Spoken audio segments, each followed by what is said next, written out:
warahmatullahi wabarakatuh. Kami dari kelompok 5 mata kuliah pengelolaan limbah industri dengan materi pengelolaan limbah rumah sakit akan mempresentasikan beberapa poin bahasan yang akan kami bahas, yaitu pertama, mengetahui pengertian dari pengelolaan limbah rumah sakit, kedua, mengetahui cara penanganan limbah rumah sakit, kemudian mengetahui sumber-sumber limbah rumah sakit, dan yang terakhir mengetahui dampak yang ditimbulkan dari limbah rumah sakit tersebut.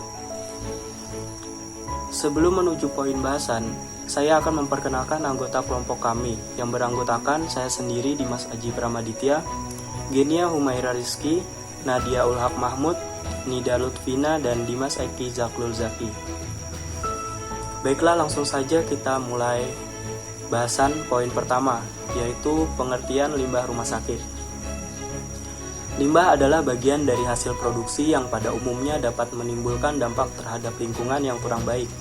Dari semua kegiatan-kegiatan rumah sakit menghasilkan berbagai macam limbah berupa benda cair, padat, dan gas.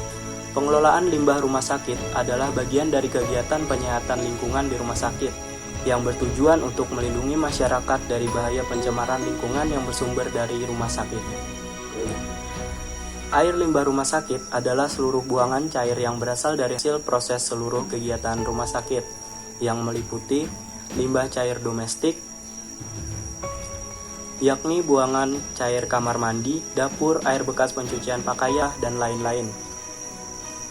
Secara umum, sampah dan limbah rumah sakit dibagi ke dalam dua kelompok besar, yaitu sampah atau limbah klinis dan non-klinis, baik itu limbah padat maupun cair. Bentuk limbah klinis bermacam-macam dan berdasarkan potensi yang terkandung di dalamnya dapat dikelompokkan menjadi beberapa bagian. Pertama, limbah benda tajam. Limbah benda tajam adalah objek atau alat yang memiliki sudut tajam, sisi, ujung, atau bagian menonjol yang dapat memotong atau menusuk kulit, seperti jarum hipodermik, perlengkapan intravena, pecahan gelas, dan lain-lain. Selanjutnya, limbah infeksius, yaitu limbah yang terkait dengan pasien yang memerlukan isolasi penyakit menular.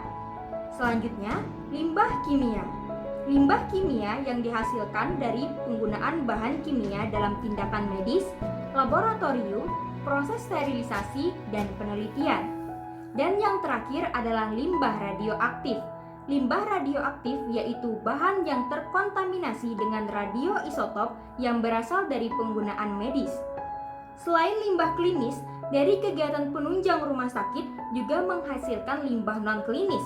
Limbah non-klinis ini bisa berasal dari kantor atau administrasi kertas, unit pelayanan, sampah dari ruangan pasien, sisa makanan buangan, sampah dapur seperti sisa pembungkus, sisa makanan, bahan sisa makanan, sayuran, dan lain-lain. Sarana pengolahan atau pembuangan limbah cair rumah sakit pada dasarnya berfungsi untuk menerima limbah cair yang berasal dari berbagai alat sanitasi, menyalurkan melalui instalasi saluran pembuangan dalam gedung, yang selanjutnya melalui instalasi saluran pembuangan di luar gedung, menuju instalasi pengolahan buangan cair. Dari instalasi limbah, cairan yang sudah diolah mengalir saluran pembuangan ke perembesan tanah atau ke saluran pembuangan kota. Limbah padat yang berasal dari bangsa-bangsal, dapur, kamar operasi, dan lain sebagainya, baik yang medis maupun non-medis, perlu dikelola sebaik-baiknya sehingga kesehatan petugas, penderita, dan masyarakat di sekitar rumah sakit dapat terhindar dari kemungkinan-kemungkinan dampak pencemaran limbah rumah sakit tersebut.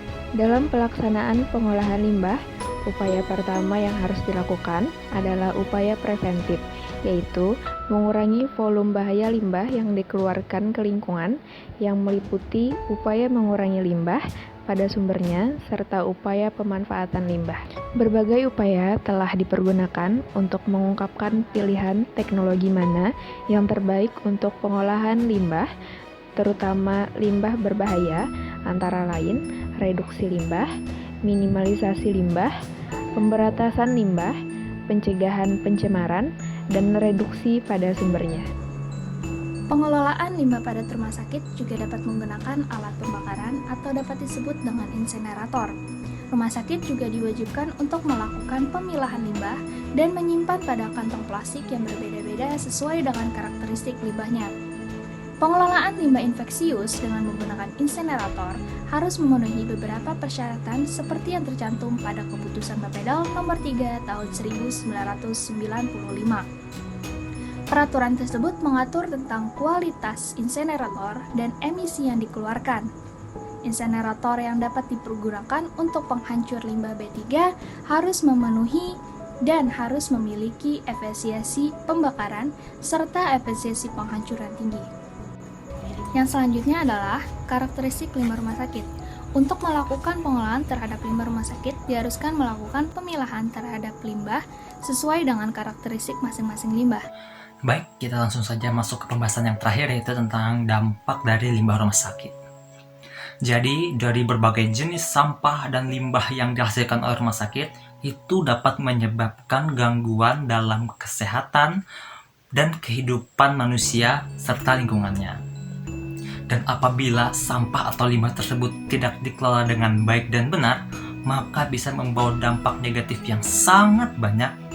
Di antaranya, pertama, ada infeksi silang atau nosokomial. Itu dapat terjadi pada pengguna rumah sakit seperti pasien, pengunjung, dan karyawan. Yang kedua, ada gangguan kesehatan dan keselamatan kerja, terutama bagi karyawan rumah sakit yang tidak dilengkapi dengan proteksi yang tepat. Kemudian yang ketiga, ada gangguan estetika dan kenyamanan berupa bau atau kesan kotor, dan itu juga dapat berdampak psikologis untuk pengguna rumah sakit. Kemudian yang keempat, juga dapat menyebabkan pencemaran lingkungan, yaitu melalui sampah atau limbah yang dihasilkan dari internal rumah sakit itu sendiri atau dari eksternal. Kemudian ada juga kerusakan bangunan yang dapat disebabkan oleh bahan-bahan kimia yang terlarut dari limbah-limbah rumah sakit tersebut. Dan yang terakhir, ada gangguan berupa kerusakan tanaman dan binatang hidup yang disebabkan oleh buangan bahan kimia dan bahan infeksius. Oke, sekian video kita kali ini.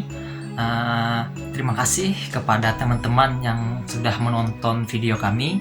Semoga apa yang kami sampaikan di video ini bisa bermanfaat untuk kita semua. Dan jangan lupa share ke teman-temannya apabila ini memang bermanfaat untuk kalian. Sekian, wassalamualaikum warahmatullahi wabarakatuh.